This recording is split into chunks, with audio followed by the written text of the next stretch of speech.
iCarly was a show I watched a ton of when I was younger, and with season 1 being so iconic, I was pretty surprised to see that the Halloween special, iScream on Halloween, was only the 7th episode in the entire series, and I don't remember it that well, so I decided that it was time for a rewatch to see if iScream on Halloween is a spooktacular Halloween special. The special starts with Spencer gearing up to make a jack-o'-lantern, and Carly says she's planning their Halloween broadcast for iCarly.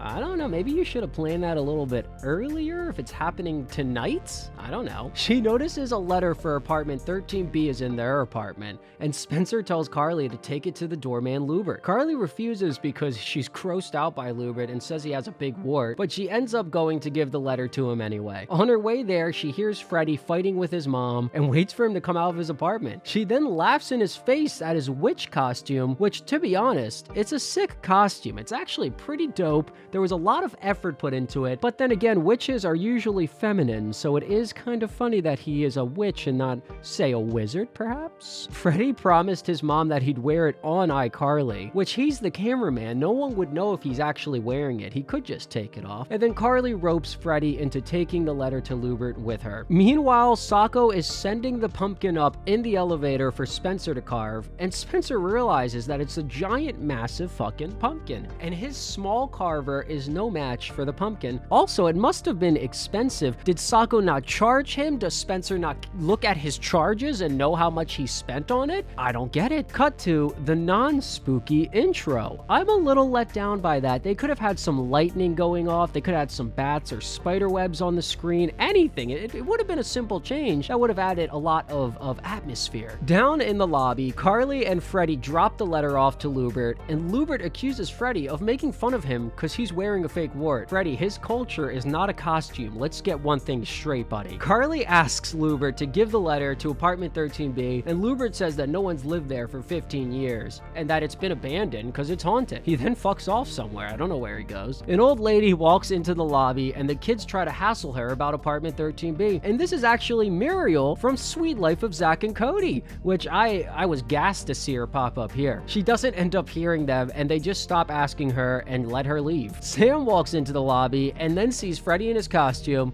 looks him up and down, and simply says, "Too easy," and they move along. They catch Sam up to speed, and the group decides to do iCarly tonight from apartment 13B. Halloween night in a haunted apartment. What could be spookier? They all go into Carly's apartment and find the giant pumpkin. Spencer busts out a chainsaw and starts carving it right in front of them. Poor neighbors. Poor neighbors. Imagine how loud this chainsaw must be. Apartments are right up against each other. Everyone must hear it. Also, he lives in an apartment. Why does he have a chainsaw there? What would he ever need that for? The kids run off to prepare for the broadcast and don't really care about him carving the pumpkin. Over at apartment 13B, Freddy is scared shitless to go in, and the girls tell him to just relax. I don't know. I mean, I guess he's being a little bit of a freak about it. He should really just be chill about it. I don't know. Sam's able to pick the lock to the apartment, and they all head in to prepare for the live stream. They're looking around the apartment and they don't really notice too much going on, so they decide to start the webcast. They're doing their intros on the webcast, claiming they're going to stream until midnight, when the lights mysteriously go out. They all start screaming, saying they feel something on their legs, and this has to be loud as hell because Spencer can hear them screaming over the noise of the chainsaw. Spencer's chainsaw is not only a loud object, but to hear the screaming over the chainsaw means the screaming is somehow louder than the chainsaw. I can't imagine what the neighbors are going through right now. What a shame. Lightning starts going off, and Freddy sets up the night vision lens. The girls start freaking out, telling the broadcast that their room might actually be haunted. Then they hear an old lady scream, "Get out," over and over. They freak out and try to leave, but the door is locked from the inside. Sam tries to use Freddy to break down the door, but it doesn't seem to work out. Also, Carly just stands there screaming over and over. She is not helping in any way. Pretty crazy. Meanwhile, Spencer is pulling out all the pumpkin guts while carving the pumpkin, and I have no clue what they even use to make these prop pumpkin guts. They look absolutely insane. And he ends up getting some trick-or-treaters. They ask for candy, and Spencer realizes he was so obsessed with the pumpkin that he didn't get any candy. So he gives the kids random household goods, and they're not impressed. The kids still can't escape the room, and the doorknob breaks off at this point. And during the live stream, they're actually so unprofessional because they are looking like complete crybabies crybaby losers. Not only that, the camera is pointed at nothing. It's pointed at the floor, it's pointed at the wall. They are not even keeping the live stream audience interested in what's going on. You should be showing the hauntings, not just pointing it at the wall and screaming. It's actually crazy. Windows start breaking and they scream even louder now and run into the closet. They do roll call in the closet to make sure everyone's there, which what the hell, there's only 3 of them. You just say hello. And back at the apartment, Spencer gets more trick-or-treaters and he gives them eggs, a pork chop, jumper cables, coconuts, and the kids aren't too happy. They claim that they'll be back, but let's be real. Jumper cables specifically are more expensive than candy and extremely useful. Even a coconut's pretty damn cool. Eggs also at one point were very expensive. These gifts are better than candy and these kids shouldn't be complaining, but whatever. Back in the closet, Carly and Sam keep freaking out on the live stream and they use Sam's flashlight and end up seeing a clown mask in the corner. They all freak the hell out and then leave the closet. Sam touches a counter and realizes there's red warm goo all over her hand and they scream out that it's blood. You can clearly see a spilt bottle right next to the puddle. All they had to do was investigate a little bit further to see that it probably wasn't blood. Back over with Spencer, he gives another trick-or-treater ice cubes, which is completely unfair compared to what he gave the other kids. And then the entire crew of kids all come back from before and try to get revenge and try to actually break into his apartment to murder Spencer. So he decides to lock the door and hide in the giant pumpkin. Lubert actually shows up because he got a noise complaint, which he should have multiple by now, and the kids said that they want to get into the apartment to beat up the man inside, and Lubert just opens the door. He doesn't give a shit. So the kids sprint in and start raiding the apartment, and they can't find Spencer. Sam and Carly are still broadcasting, saying that they might die tonight. Then Muriel, from the lobby, bursts into the room screaming, "Die, die, die," into the air. A random man comes into the apartment and turns on the lights. He asks the old lady if she knows any of these people, and she does not. The kids ask him what's going on, and he says that he's lived in this apartment with his mother for the last 20 years. Carly, Sam, and Freddie, you are now considered burglars. You were breaking and entering. This is a crime. They explain that they broke in for their webcast iCarly because they heard the apartment was haunted. Then they actually broadcast the real residents live on the internet without any permission, as he explains that their light switch is short out and that their mother didn't have her hearing aid turned on. Muriel then explains that she was screaming "get out" when trying to kill a spider, and that Abigail the kitten was what was rubbing all over their legs. The kids go on to say, explain the severed clown head in the closet, and the man explains that it's just a phone. Then Carly goes on to ask why Muriel was screaming "die, die, die," and she explains she was trying to find her red hair dye. Why are these kids interrogating this family? They broke into their house,